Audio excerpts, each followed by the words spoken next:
Hi, welcome back to another walkthrough video. Today we're going to be going over question 1 on iterators and generators, and hopefully we can brush up on some things that are a little bit confusing. Yeah, let's get started. And so, given the following code block, what is output by the lines that follow? So we have our generator here, right? And we know this is a generator because we have a yield statement here, right? Pretty simple. So before we actually start on that first line, right, one thing I want to go over is that if we were to try to return just foo on its own, right, this would return the function, right? But then if we make this call, right, this call on foo over here, this is going to actually return the generator object, right? So it's not going to actually run the inside of our generator. It's just going to create our generator object. And so if we move on to our next line, right, foo underscore gen is going to be equal to a new generator object that we make, right? And so now if we call next on foo underscore gen, then we can start running our program, right, our first iteration. So just some simple stuff, you take a look at it, right? So a is equal to 0. You're checking if a is equal to 0, it is. And so we will go inside this if statement. First thing we do is we print hello. Pretty simple, that's our first output, right? And the interesting part, right, is that we hit this line that says yield a. And so what we do is we will return, or we'll yield the value of a, right, which is 0. And we will halt our program. We won't run the part after it until we call next one more time, right? That's just how generators work. And so the next part, right, is we call it foogen one more time, or next on foogen. And so calling next would just basically, you would just start from where you left off. So it'd be after yield a, right? And the first thing that we see is this print statement. So we're going to print out world, right? And just like when we hit the end of an iterator, right? When you hit the end of a generator, you will also hit a stop iteration error.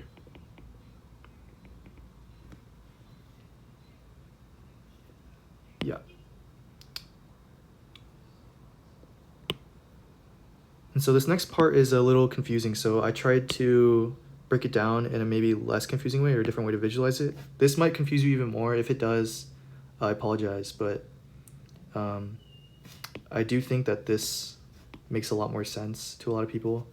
But basically, for I in the generator, right, we want to be printing I. And so I is basically each next call that you can possibly have in the generator until you hit a stop iteration error, right?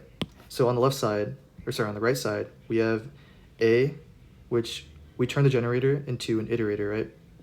And so while true, we're going to keep calling next on A, right? And printing that I value until we hit the end, right? Which is our accept. So we're going to catch that error at the end, and that's when we break and we stop our program, right? So basically what it does is it just runs through ignoring the halting process of our generator. So it would be hello, 0, right, our yield value, and printing world. And we wouldn't want to output the stop iteration error because in our try except, right, on the right side, we check for that error. And if we find the error, then we break. And so it never actually gets printed. All right, moving on to the next part. So this one is a little confusing as well if you're just looking at it from a glance, but every problem can be broken down into smaller parts, so let's just do that. So I'm noticing that there's a lot of like parentheses at the end here. Whoops, there's a lot of end parentheses at the end here, right? So I could take a look at this and see that, hey, kind of like the most inner thing that we can do is this mapping of this function onto this list, right? And so what is range 10? So range 10, right, is all the integers or all the numbers from 0 to 9, right? So I'll just write them all out. Easier to visualize. Cool, and then we're gonna apply this mapping, right? Just to review what map does. Map takes in two parameters. It returns an iterable that produces each element of it with the function of f applied to it. Cool, so let's do that. And so our mapping in this case is taking in a variable x, right, and reducing it by 1. So basically what we would want to do, right, is in our mapping, I'm just going to put map here. What we would do is we would take each of these elements, right, that are inside this list, and we would reduce it by 1.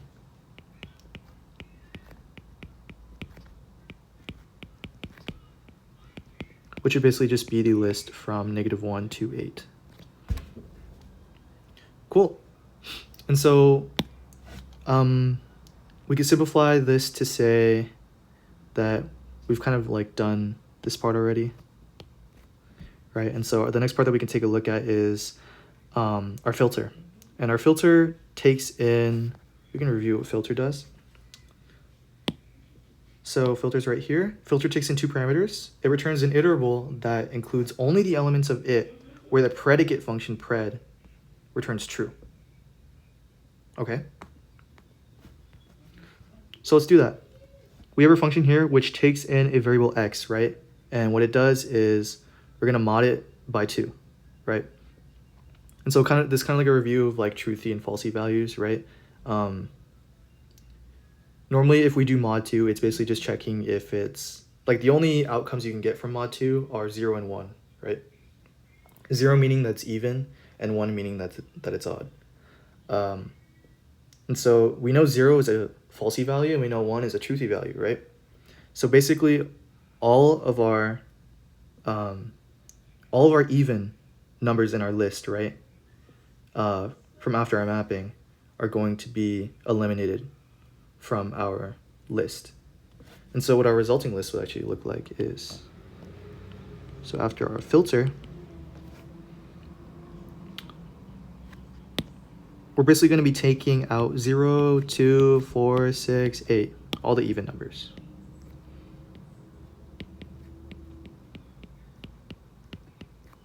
And so we'll be left with a list of -1, 1, 3, 5, and 7. And that'll be kind of like the last challenging part, as we'll just be calling iter on that, right, and setting that equal to a. So if we were to call next on a, right, that would just return this first value, right? And so our output would just be -1. So yeah, this one can definitely be confusing, but like I said, breaking it down, right, and working, starting from the inside out definitely helps with doing these kind of like long one-liners, I guess. Yeah, but let's move on to the last part.